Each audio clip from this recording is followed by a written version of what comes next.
If you want to see more videos and interviews like this from influential people in tech, finance, and sports, subscribe to the channel and make sure you hit the bell to be alerted. And go a step further and join the YouTube and membership area for early releases of videos like this. I'm out of here. Ha! It's your boy Crypto Blood, and welcome to another Kicking It session. Today I've got Sultan. Thought he was a brother, but he is a brother from another mother. Blockchain and counterterrorism expert. We got a lot to talk about, people. Get your popcorn out. It's going to get heavy. I hope I don't get censored here. Ozzy, what's going on, brother? How you doing, brother? Welcome to the show. Thanks for joining me this Saturday morning, evening, afternoon. Yep. Yeah. So I picked the airplane background because in between Central Park Karen and what's been going across America, you know, I think that the problem is with minority communities saying something and someone rolling up like, "Excuse me, miss, I speak jive," you know. I love, man, people, if you don't know this scene right here behind Oz, man, this is a classic scene from Airplane. Oh my God, I love that movie, man. Oz, for those who don't know you, let the people know a little bit about yourself, your background. You're in Harlem, so tell us a little bit about yourself, man. Are you from India, or you just your parents? No. So my parents met the traditional way, arranged marriage. Okay. After a war, and so my dad's family is 28 generations Saudi Arabian. My mom's family is what's called Mughal, which is basically the people of Hyderabad, India. Okay. And my dad actually had to live through, so his family had moved into what was then British India in like the 1930s and then got partitioned in the 1940s. And so what's interesting about that is I have uncles who ended up in different countries. So my dad, you know, he's like, well, our lineage is Saudi. My one uncle considers himself Indian. My other uncle considers himself Pakistani because that's where he landed. And then my dead uncle, who we consider the traitor to the family, landed in Iran. Okay. Wow. So you got a whole lineage there going on, man. Well, I mean, it's a lot of us that come from that region, you know, like, and I'm South Asian and Arab, right? Yep. So that makes it a little bit more complicated. And then since I've grown the beard, before the beard even, I get mistaken for every single race under the sun, especially with people arguing with me about it. And I'm like, no, I kind of know where I come from. Yeah. Yeah. When I saw you, man, I'm like, I couldn't tell if he was like a straight, like a black African American or what, but yeah, with the beard for sure. So, you know, it's a lot going on in today's society, the world. We got COVID-19 going on. You're an interesting guy because you and I kind of we share a lot of the same ideology. On various topics, one being, you know, our state in America, you know, the way that the media outlets are trying to brainwash the masses. I want to talk to you about, because it's interesting, you actually worked for Trump on his campaign, his 2016 campaign. I was the only Muslim hired by Steve Bannon on the Trump campaign. And if you looked at my team, and what we did was a lot of social media response. We also did some big data work. So we actually built one of the algorithms that helped win Ohio. And, you know, I lost a lot of friends over this. I lost a lot of relationships, some business, just because people were like, how dare you do that? But no one's ever really asked, you know, a brown person, like, what's your perspective? Like, what do you think? What do you support? And I mean, I kind of looked at it this way, you know, John Kerry had basically destabilized our foreign policy and was running around trying to get American corporations involved in like, you know, things that the military should be doing. Hillary Clinton had gone and destabilized Libya, and it's gotten worse now. And I've done a bunch of research, and I've published a bunch in army journals on, you know, this is what ISIS is, this is how we have to stop them, this is what their recruiting methods are online.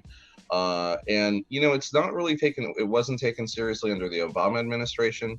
It's being taken more seriously under the Trump administration. I mean, we had his first state visit was to Saudi Arabia.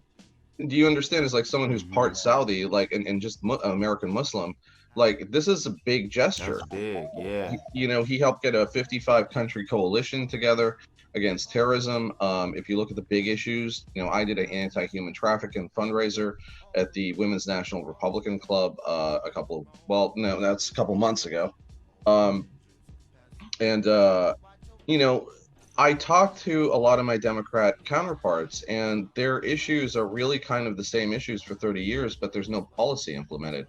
And I mean, if you look at what Talcum X, Sean, what's his name, Sean, the head of Black Lives Matter, the guy's not even black. That's a different rabbit hole, man. Right, right. But no, no, no. Look at what he said on his Twitter yesterday. Okay, so he said basically for 8 years, Obama made nice, hugged people, talked about stuff, but there was no change, there were no arrests, there was no impact. Right. Yeah. The same thing goes about Klobuchar. This officer that ended up killing, the George Floyd. They had the opportunity to prosecute him a couple of times. Yeah, So yeah, he's had 18 different charges, man, or whatever you want to call it, against him. So he's definitely a brainiac. and what I mean, my message is kind of simple. Look, I'm the Republican district leader for the 70th Assembly in Harlem. I am a co-chair of the Harlem Republican Club, which is also chaired by a Dominican brother and a black sister who's half black, half Latino, right?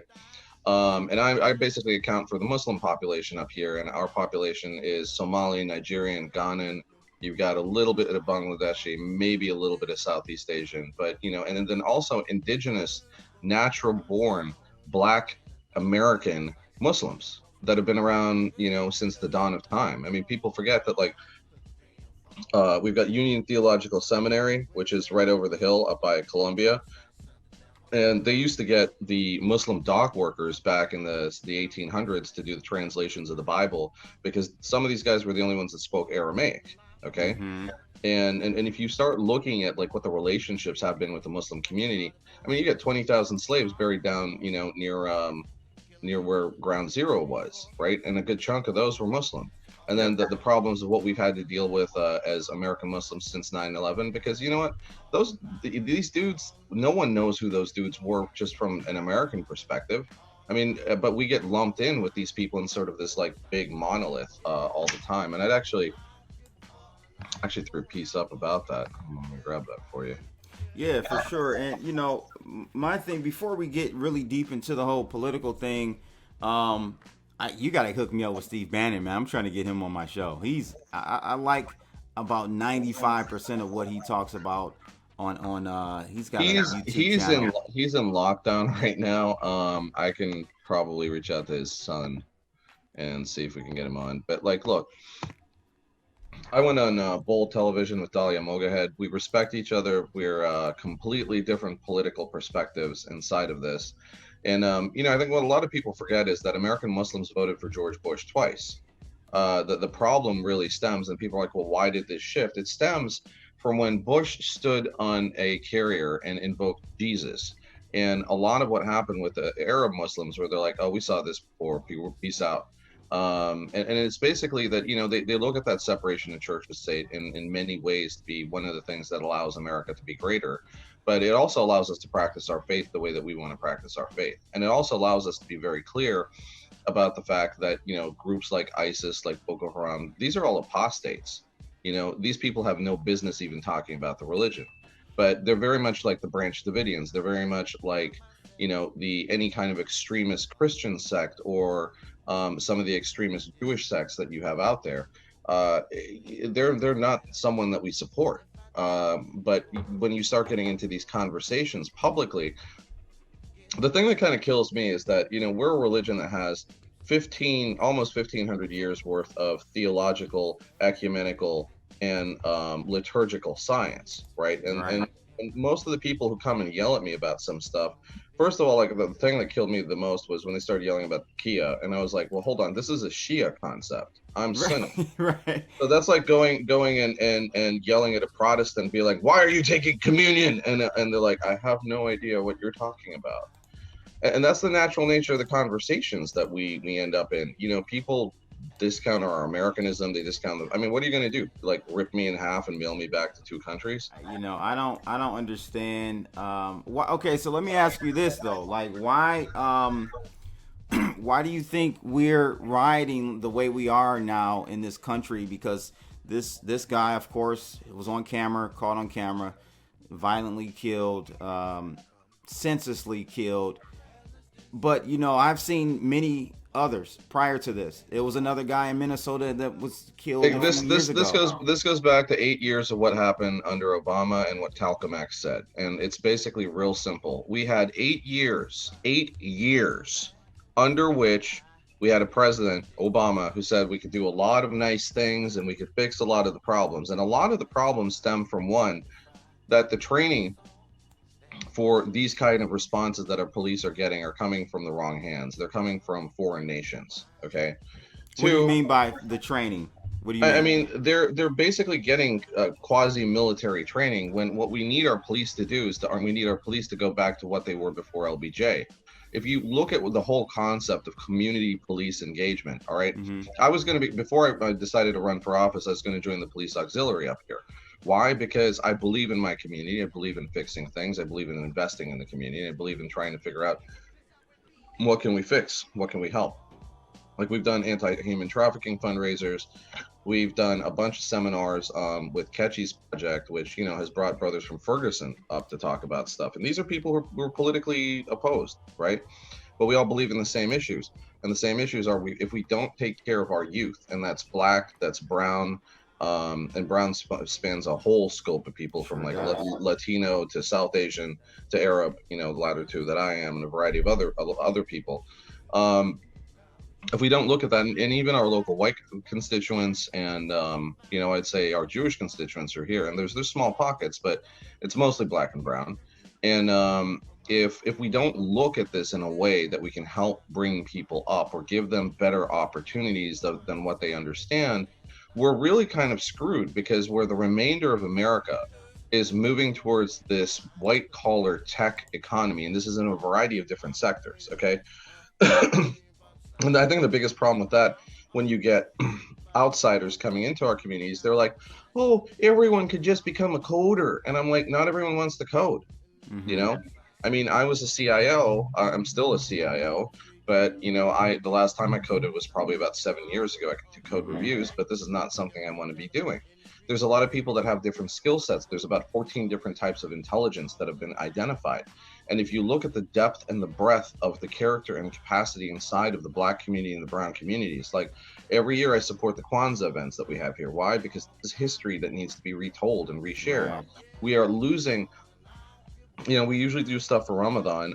We're trying to figure out what we can do to kind of get involved with a group called the Janaza Project on the one side. And we're going Mm-hmm. to go talk to the Catholic Church on the other side. And I got a couple of bishops locally that we're going to talk to figure out what we can do to help with some of the death issues. Because like the rest of America isn't experiencing this. And I pray to God that you don't. Okay, because we're facing a second wave of COVID, but we are losing so many Oh no, people. man! But Oz, it's just the flu. It's just Mhm. it's all conspiracy theory. That's what I keep hearing online. Look, I mean, I'm in a hard hit area too. I'm in Michigan. We yeah, got hit hard, and I've been trying to tell people this is something we should take seriously. That is one thing that I do not agree with Trump on is um, I think we're rushing a little too fast to try to open back up in those hard hit areas. What I'm are your gonna thoughts about that? Blood. I'm gonna put it to you this way. People got to eat, Mm-hmm. and I don't know if there's any really good answer in Mm-hmm. between saying open up and don't open up, but it comes down to people got to eat. Most restaurants in America have 90 days or less of cash available. Most people in America live paycheck to paycheck. And what you hear, and I've heard this from a lot of my liberal elite friends who some of whom have defriended me because I just posted, and I had to stop posting Trump stuff. And I wasn't even posting Trump stuff. I posted something about his popularity rating. Okay. And I've Yeah. posted stuff about Obama's popularity ratings before, but apparently that gets construed as some sort of weaponized attack upon them because I'm championing something I like in the face of their chagrin. Right. And I'm like, I'm not allowed to have opinions. I mean, what I've No, seen. we're not. We're not anymore, Oz. what I've seen from Joe Biden saying you ain't black, okay, Oh boy. down to Woo. down to all of the stuff that's continually coming out. I mean, it's basically 30 to 40 years of people who are in the Democratic Party have looked at the black base as theirs, that we Yep. own them, okay, and now they're starting to look at the Muslim base that way, and they're starting to look at other minority bases that way. Mm-hmm. And the challenge I think they have is when they realize that, look, you can be secular all you want. You could run, whatever ideas that you want in terms of how you want to represent your sexuality, how you want to live. This is America. You can do all these things. But I think what people are asking is that they have the same equivocal rights to maintain their family structures, to maintain their religion, to maintain their communities the way that they want to, and to not be forced to change values or ideologies based upon the precepts of someone else. And we're seeing this in the challenges to schooling. Like, mark my words, a lot of these kids are going to stay homeschooled and they're not going to come back. We see. I'm thinking about doing it with my daughter. Look, I mean, I'm co-parenting right now because a friend of mine was worried about dying, so I'm probably getting involved in becoming a guardian to her kiddo, and we're Mm-hmm. helping with this kind of stuff. But I've spoken in District 5 in Harlem. Okay, this is the poorest poorest STEAM education in all of the 5 boroughs. I mean, the books that they're using are from like a decade and a half ago. They're not teaching them. They're kind of watching them and maintaining them like cattle. I gave a talk about Bitcoin and cryptocurrency and opportunities for jobs, and I shared a couple of links and things like that. But they're hungry for knowledge. They're hungry for opportunity. And I've talked to Dapper Dan before, so he's the dude that does all The Gucci. the custom Gucci, not just Yeah. Gucci, custom Gucci. Right. And half of the crypto community is, who wants their like expensive bed sheets is what bought stuff off of him. But he's down, he's next to where I have a joint, and he's it's interesting when I was sitting there and talking to him. What he talked about was he's even given custom Gucci jackets to some of these, but it's like giving a girl Jordans. She's going to get beaten up, and those things are going to get taken because this is a cash money economy, right? And Mm-hmm. I mean, it goes back to the song that you played with me coming in. I mean, a lot of this stuff is going back to Belly. A lot of this stuff is going Yeah. back to New Jack City, and America hasn't been paying any attention. Like up in You talking jive now, man. You talking jive now. yeah, I mean, up in the Bronx, the between the Bloods and the Trinitarios, they're taking over entire projects. Okay, Mm. and the bad Barbies are rolling hard, and I mean, Cardi B's a bad Barbie. Yep. But I sit here and I talk to the pastors, and the pastors are talking to some of the older heads in the gangs who basically broker the peace. And I'm going to tell you, like, one of the reasons we don't have rioting in Harlem is that people live here. Okay. But what I'm surprised about is the amount of rioting from the 84th to the 88th precinct area in Brooklyn, right?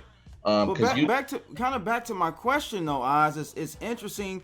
We from what's the guy in New York that was selling Lucy's who died on the street? Eric oh, that Garner. brother, Eric Yeah, Garner. Eric Garner. Yeah, from And also even. for those of you who don't understand what Lucy is, in Oh yeah. many neighborhoods like my neighborhood, also Staten Island, the Bronx, I mean any of the other boroughs, if you can't afford a whole pack of cigarettes, they'll sell you a single cigarette, which is called a Lucy, and Right. that goes anywhere from 50 cents to a buck. Yep. Half of the places around here sell Lucy's. And half of the bodegas around here, and we're losing a lot of the bodegas, will extend someone a sandwich on credit. Okay. And I don't think people understand the difference in between where you might live in your suburban community or your, you know, gated community or wherever you live. I live in Harlem. Okay. And I'm up by 150th, and I am also at 122nd, around those areas. I'm in both areas, and I'm back and forth. And the challenge that we've got is that the lower area that I mentioned, we got Whole Foods, we got Gentros coming in. It's starting to Right. look like, I get, so you could call it parts of Brooklyn, but the area that I'm up in, we've got some Gentro too. But this has still the feeling, the character, and the texture of what Harlem is. And Harlem has always been a tapestry, But what we're seeing now is with the changes that are occurring, we're going to see a mass exodus of gentrifiers coming from the city. Okay, and they're going to go all over the place. I shared an article on Facebook the other day. They're going to Austin, they're going to Idaho, they're going to Los Angeles, they're going to San Francisco, they're going a bunch of other places, but they're leaving here. Good, good, good, good. The prices can start dropping and people can start coming back in there. Well, people can start buying homes is what it comes down to. I've Right. run multiple sessions locally, brought people in. I mean, unfortunately, I don't think the programs that used to be there will be there because if you were a first time buyer and you had like, look, the average one bedroom up here was somewhere, and I keep looking because I'm planning on buying, but between travel and work and everything else, like getting into that process is time consuming. But the average one bedroom up here was about 300 to 600, right, for past 2 years. The average one bedroom right now is under 300. There's 10 properties under 300. And in the Wow. 300 to 500 range, there's a ton of properties. I need to And come down there and get me just a one bedroom and just no, keep it. wait, because here's the thing: Goldman Sachs defaulted 10,000 houses. Okay, and everyone under the Oh, CARES they're not Act, talking about that. I didn't hear that uh, one. everyone under the CARES Act is supposed to put a 1 year moratorium in place. So watch this, because when it's a large swath, Trump's probably going to start laying down the law. And then the other thing that no one's talking about, and this is just baffling to me, is Ahmaud Arbery and Mm-hmm. the death of George Floyd. Trump has escalated these to FBI level. Okay, the last time something like this happened was decades ago. Yeah. And Where unfortunately, guys, I mean, I know some of my audience love some Obama, but man, there were a lot of killings under Obama of black, brown people, even white people. But people with guns. I didn't see any movement like that. I'm sorry. No, and I mean, it's a testament to what's happening. But I will tell you that look, you might hate the guy, that's fine. But he's investing in HBCUs in a way that's never been done Yep. before. He's trying to Had put that argument together with someone. the rural and the urban communities that I mean, people think rural, they think white. I'm like, there's many black farmers, black coal miners, black people working in service industry in rural Americas. There are white people. I mean, if you want to know what rural America is like, there's a TV show called Heart of Dixie. Go and watch that for a bit because what you'll see is there's better collaboration between blacks and whites in many of the small southern cities. The rural ones, the poorer ones, you always get the racial détente that has to happen. But where there's actually a little bit of money, people are working just fine and they're perfectly happy. But the needs of them, the needs of these communities to have bigger opportunities for their kids, for even folks who are in their 30s, 40s, and 50s, right? Everyone, I mean, I've switched careers about 5 times, different permutations of the same thing, around a tech vernacular and a vector. But the industry changed. I mean, when I graduated grad school from Carnegie Mellon, I ran a startup company, just consulting the startups, and then I became a director of e-commerce. There are no directors of e-commerce anymore. That's rolled up under the CIO. That's rolled up under other positions. When I got into working with big banking companies, they just kept imploding everyone and shipping everyone overseas. So I got out of that. I was at The Economist for a couple of years. The Economist imploded because of finances in 2009 because the pound got devalued. I got out of that.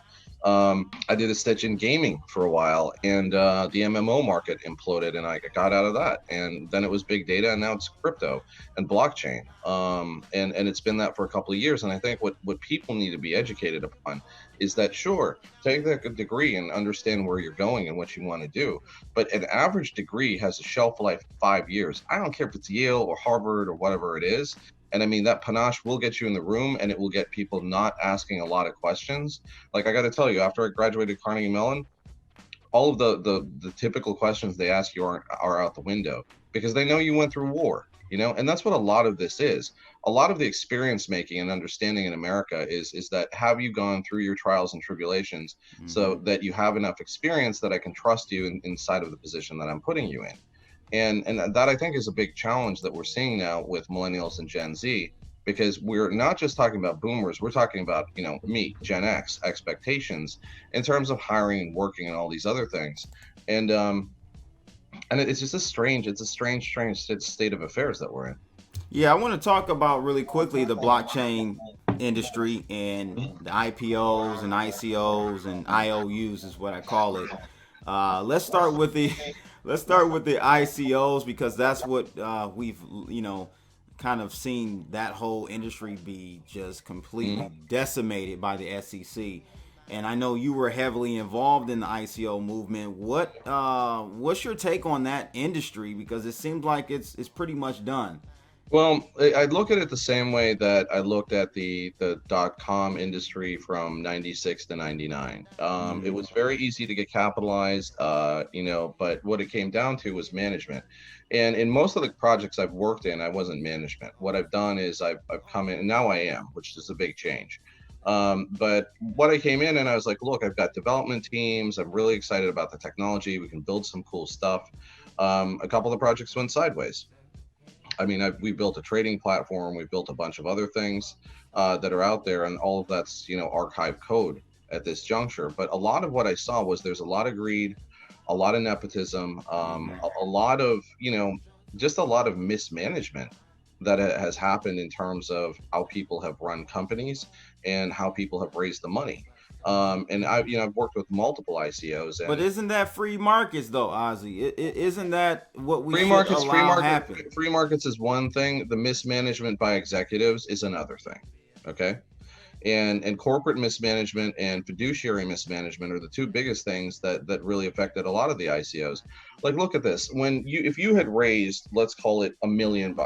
Okay, let's just say you raised $1 million, and you raised it in Ethereum, and you raised it in December of 2017 into January of 2018. All right.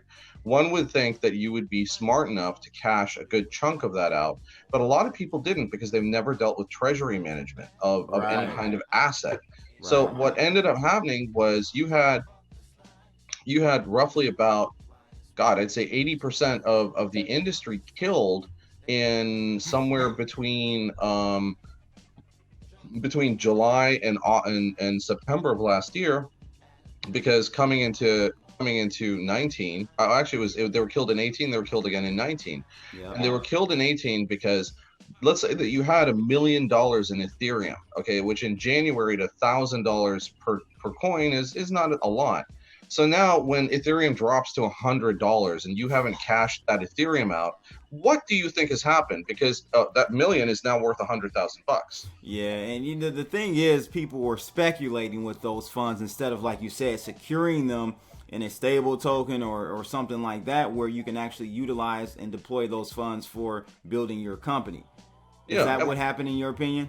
Well, it's part that, and it's part it's look, this happened during the .com era, and I lived through that, and I lived through it through this era as well. You have a lot of CEOs and executives from companies that either do poor cash management or they do stupid stuff, like they go and buy a Ferrari, right?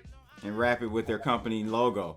Yeah, I'm like, do you remember a couple of years ago, it was 2017, 2018, and maybe a little bit of 2019. But when you went down to the World Blockchain Forum, which is Yeah. now something else because Mo sold it to the Chinese. But when you go down there in Miami, I mean, this year alone, it was still a couple of Lambos hanging out, and Yeah. and the crowd was 50% of what it was previously. And there are some interesting projects, but if you're not going to be, listen, what it comes down to, and it's, if anyone out there is considering doing this thing, you've got to be simple and pragmatic about it. You have to figure out if you're doing a Reg D filing, a Reg S filing, a Reg A filing, or whatever else. You need to get good corporate counsel who is on your side. You have to figure out if you have any asset backing issues, and if you need to file one organization that's overseas and one that's here. And there's plenty of people out there. You want to talk about Malta? Go and look up Arena Litchfield. You want to talk about the Bahamas? There's probably 3 or 4 people. Just tweet me. You want to talk about Cayman? I can introduce you to the Cayman Economic Opportunity Zone people. You want to talk about Britain? Well, I mean, you need an attorney over there. Uh, And you can definitely check out Ozzy's site. I'll leave a link in the description.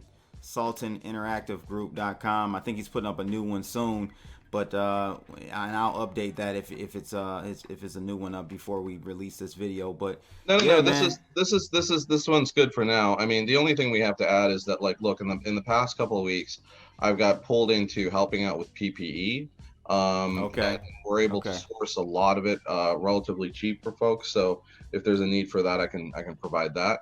Okay. And I'm working with Radiologics, which is radio and then logex.com.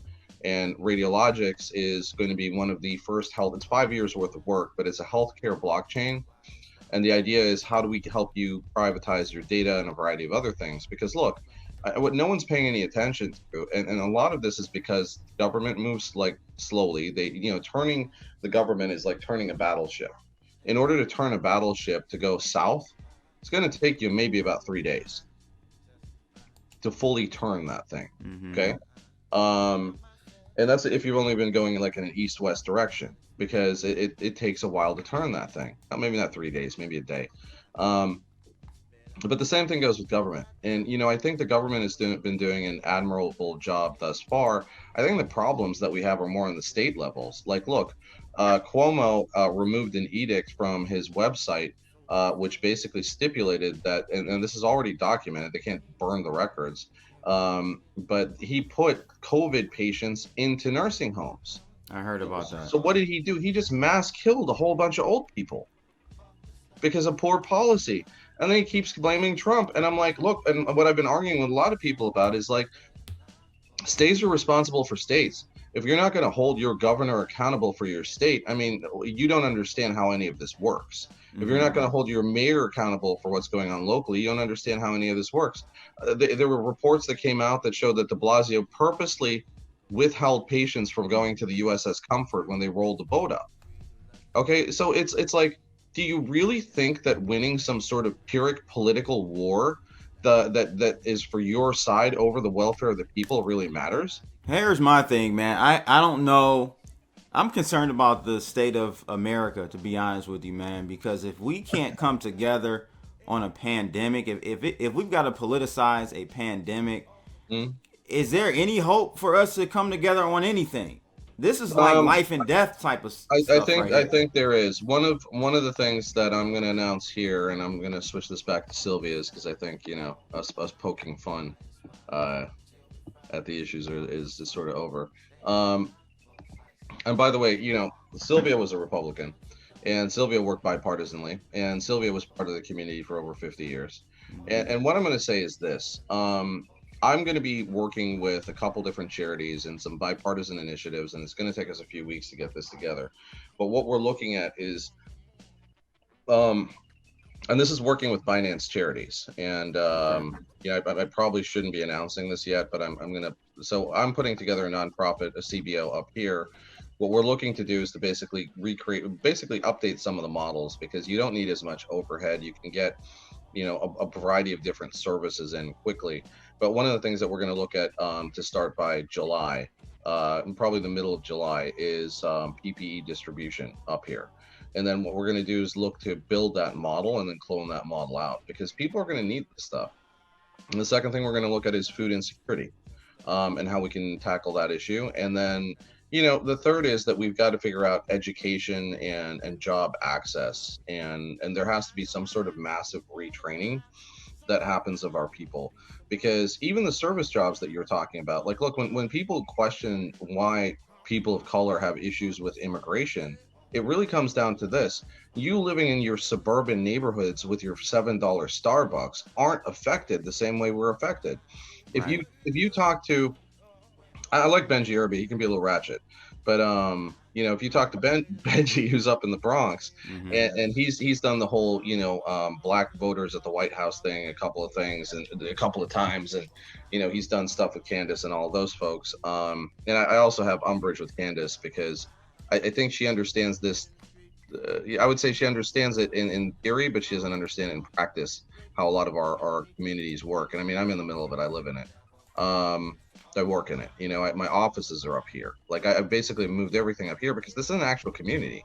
Right. And I've had some of my colleagues who are white come up, and they're like, "Whoa," because it's all black faces walking down the street. It's all brown faces. A lot of ethnic clothing sometimes. So I'm like, you're gonna see that. You're gonna see you have a lot of indigenous communities here as well. I mean, 116th Street between Lenox and it's a little past Frederick Douglass is called Petite Senegal. You just got a lot of that stuff up here. Mm-hmm. And it's what's the difference between Petite Senegal and Little Italy, and the Irish area and all these other things. I think the thing is that And it comes back to the Central Park Karen issues, that there's still a lot of dissonance in between the understanding of certain privileged liberal white communities and the reality of what their expectations are for minority communities. But the touching on that whole issue, I think what we're going to start is we're going to start working in a bipartisan way to start getting this stuff out. I think more people, and this is really my call to America, is like figure out how to work with someone across the aisle or even someone in the middle. Okay, someone who's an independent, someone who's a libertarian.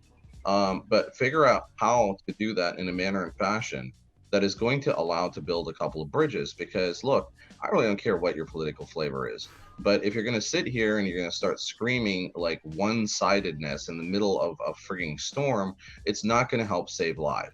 Yeah, and I agree, man. Like, I'm not really that political, but I just sit back and assess and look at how both sides of the aisle operate. I would say that it's ironic because you would think that the Democrats would be all for peace and then, very liberal in their stance and being open minded, but they're very combative, man.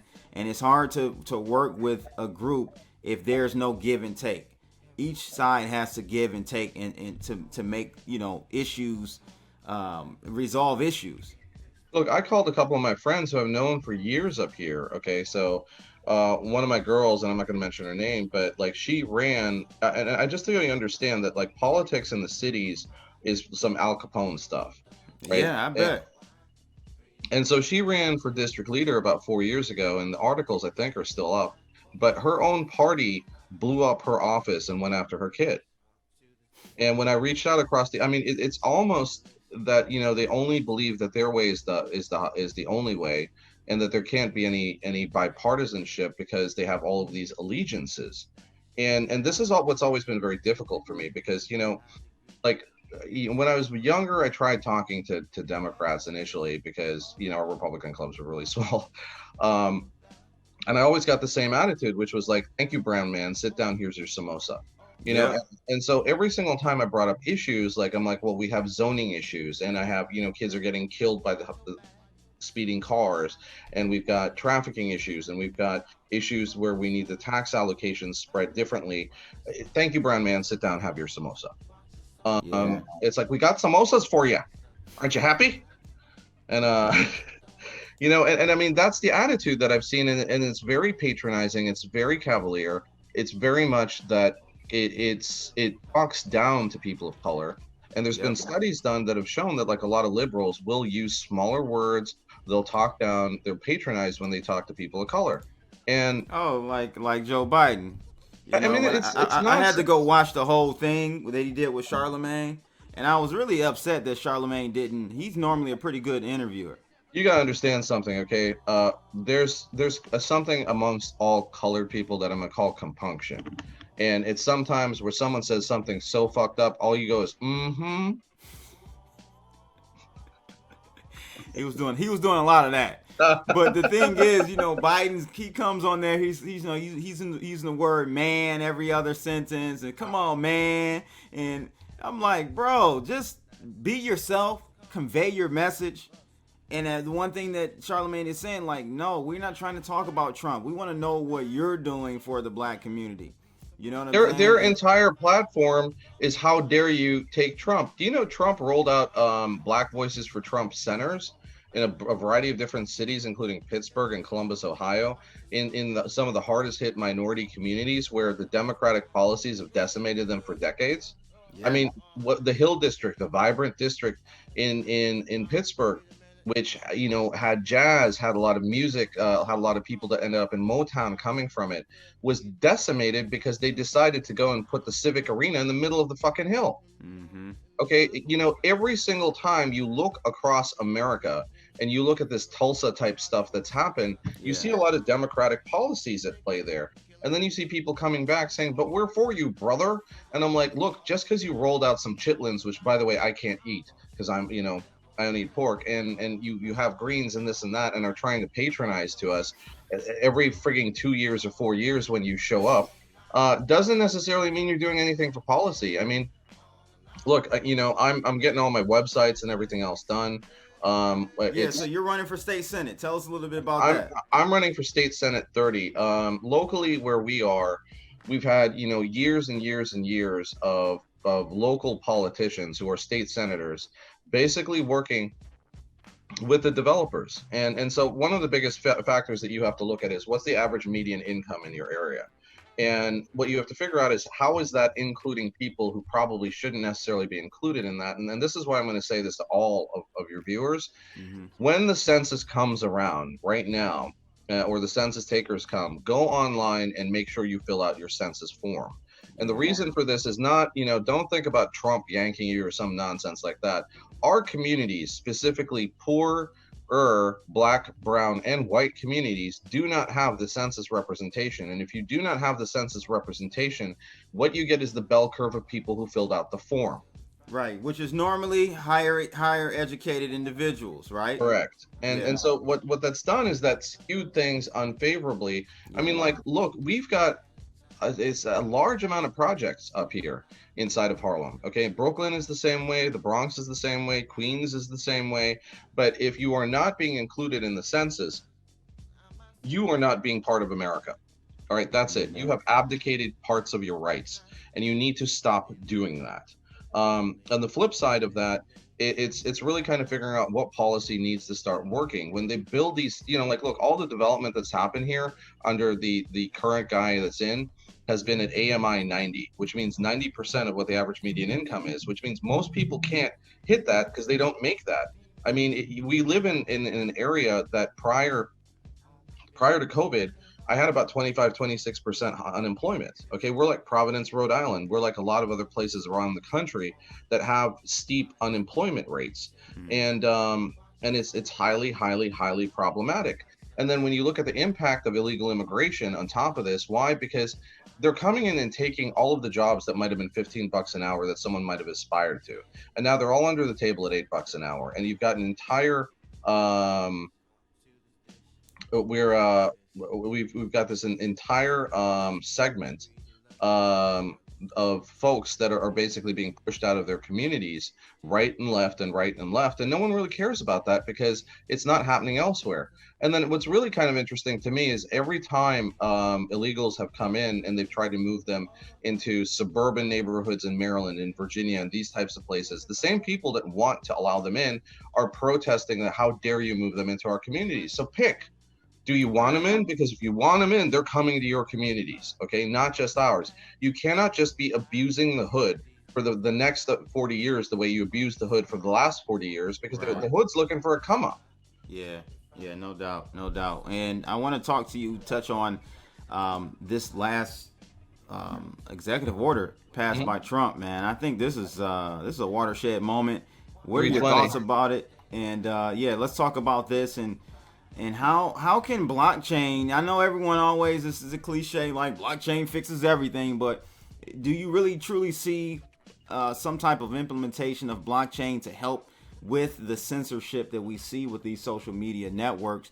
So Do you see that move from the people that use these networks? Do you see them moving to a Gab or whatever? There's a number of them out there. well, so Gab's been a little taken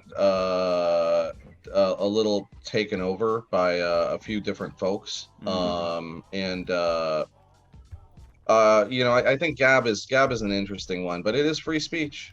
Anyone can say whatever is on their mind there, and I think part and parcel of the challenges that we have is it's not Twitter, okay? And everyone talks about Twitter. It's not Twitter. It's if you look at YouTube and you look over the course of the past couple of years, they've not just been censoring conservatives, they've been censoring facts, okay? Right. Most of the videos about World War II have been censored. Most of the access to content about past history has been censored. If you look at TikTok, okay, there was an Indian guy that had made a critical video and got censored and got ripped off. And if you look lately, TikTok has censored the hashtag Black Lives Matter. Okay, so this is where 320 comes in because everyone's talking about how it's going to make it more difficult for startups and this and that. the purview here is, this is very much like what happened to the news media in the 1920s and 30s, where they were just running partisanship and opinion pieces. The news media today is a lot of opinion pieces. CNN was shown covering Minnesota, talking about things in very benign terms, and then a bottle gets thrown at the interviewer's head. CNN in Georgia was rioted and attacked, and parts of it were set on fire. Okay, Mm-hmm. people are pissed off at the news media, but in addition to being pissed off at the news media, I think what people are looking for is a better way to figure out how to get their information. And if you look at hashtag Black Twitter, for example, what you're going to start getting, there's a lot of news and a lot of things that you aren't seeing. And I got hit up by one of my boys last night, and he's like, "Look, stop scaring people. We need leadership in this and that." But I'm like, right now, all I'm doing is reporting the news, and that's all I've ever done on my feed for like decades. Now inside of Facebook and Twitter and these types of things. And last night we had a bunch of police stations overrun, and we had riots, and we have half of Brooklyn on fire. Okay, this has not happened uptown. This has Mm-hmm. not happened in Harlem. This has not happened in the Bronx. This has not happened in the communities where you have interestingly okay relationships in between pastors and gang members, and the police knows their role. Because there's areas that gangs have taken complete control of, but at the same point in time, they realize that that kind of rioting isn't going to help. And I also question the fact that, in the middle of the Minnesota riots, there's some white dude with like a dolly just rolling off with a vending machine, or like my favorite one was the dude, like people are rioting at Target, and there's a picture of this white dude who's stealing Legos, and I was like, yo, that's like a over $100 Lego set, but it's just. Yo, what about the cop that got caught up, man? In that the white guy, the white cop that was out there rioting and breaking windows and stuff. Did you Well, I see mean, that like, one? yeah, it's like, look, you have to question what's going on, and then at the same point in time, we've got the Antifa people, and I've written about them quite a bit. Antifa are literally one of the bigger threats to America, and it's not because of their commie views. It's because of the fact that these dudes have gone and done tech transfer with ISIS in London, and this is all fully documented. So I'm like, let me get this stuff straight. You're gonna go start taking the fucking ISIS playbook to start using for your Antifa efforts, and they have been documented. If you look on Newsmax, I think I reported this about 2 years ago, but they were using the same derailing techniques out in the Pacific Midwest. Thank God they don't really understand how to derail a train, but they've tried it a couple of times, and I really don't see what the benefit is to starting anarchy and havoc in the country that you live in, the country that you're supposed to love. Because guess what? Most of these people, they can't go anywhere. I mean, we're all multi-ethnic. We're all American. That when I was growing up, the joke used to be Heinz 57 in Pittsburgh, because that referred to, like, you could be Italian, Irish, German, Czech, and a bunch of other things. You could be like the ketchup. You could be like a blend of things. Right. Um, and we grew up with the term hunky steelworker being a term, and that was a very strong, good term, and now it's associated a little bit negatively. And I think the last thing I think that we really have to really start reevaluating is these specialized cultural covenants of identity. Okay, you don't get to rename what my sexuality is. You don't get to rename what my gender is. You don't get to rename any of these things. And I shouldn't have to say cis in front of things. I should have to just be like, look, understand the perspective I'm coming from my religious purview, from my Mm-hmm. cultural purview, from my purview of my Americanness, and how I want to be identified, or I don't want to talk about that. Mm. And everything now is like, state all of your specific affiliations first, and this is the only way you can be addressed. Otherwise, it is a crime.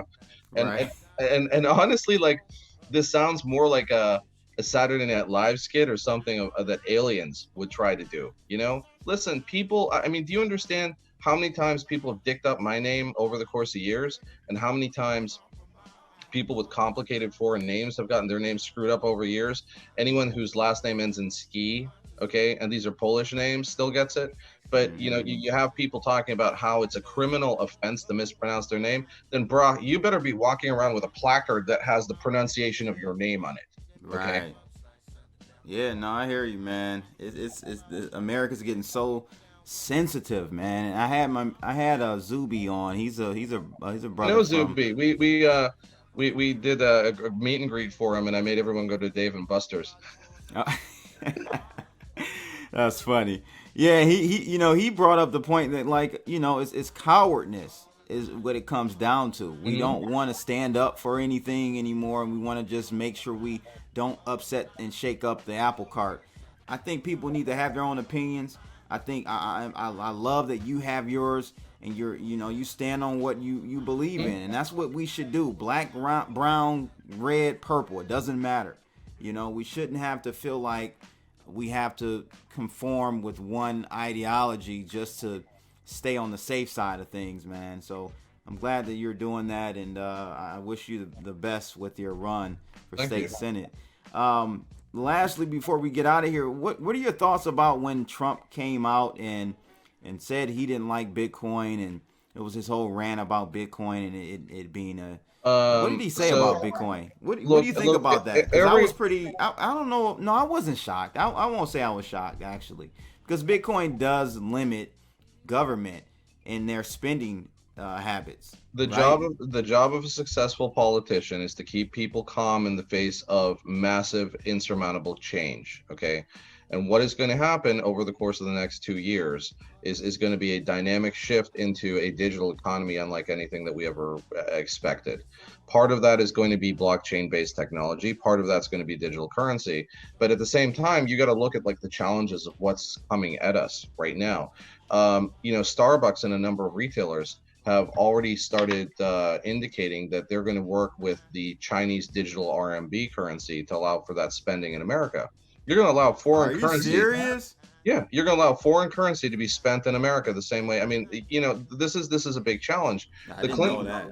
They're gonna have the Clintons had tried to push the Amero, which I personally think I would have remember just that. devalued us. And NAFTA, like, look, anyone who lives in Middle America, and I grew up in Pittsburgh and I've been in New York for 16 years. Anyone the number of my friends that lost jobs to NAFTA, where Yeah. they're like, you had a nice $40 an hour job, you could build a family, you could buy a house, you could do all this stuff, and then all of a sudden you're told, oh, I'm sorry, we're going to ship your job to Mexico. Would you like the same job? Would you like to move to Chihuahua? I'm going to give you that job at $11 an hour, right? And it's like, what? I Of mean, I don't course speak not. Spanish, but Right. this happened into an entire. There's two things that really dicked up America. One was the LBOs of the '80s, right? So all of these Wall Leverage Street buyouts. Yep. all of these Wall Street type dudes that really Yep. screwed up the bigger companies that had basically been providing, jobs. I mean, a lot of this is integrated industry that provides jobs. And then what we had was the NAFTA stuff that happened under Bill Clinton. I mean, it just carved out most of American economies inside of smaller areas and non-urban areas. And so what we were left with was service economies, and that happened and that worked for probably about a decade or two. But now the cost of living has gone up significantly across the country, and people are looking for other opportunities. At the same time, the movement of Walmarts and some of these other mega corporations have given that, if that Walmart decides to pull out, the closest opportunity for you to get clothing or to buy food might be 50 miles away. Yeah. Okay. No, I hear you. And then we have, we didn't even get a chance to talk about AI. That's a whole nother thing that I think is going to continually chip away at human capital. We're not going to need as many individuals, and maybe I'll have you back on to talk about AI because I think you have some expertise in that.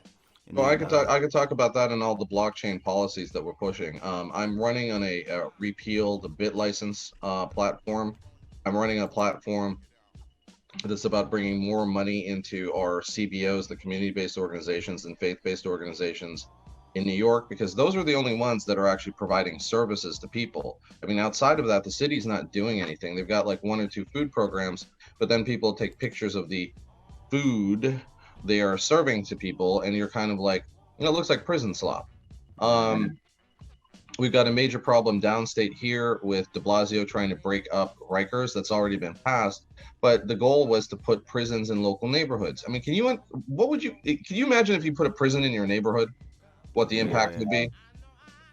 They Yeah. don't take us as minorities seriously. They don't care about our property value.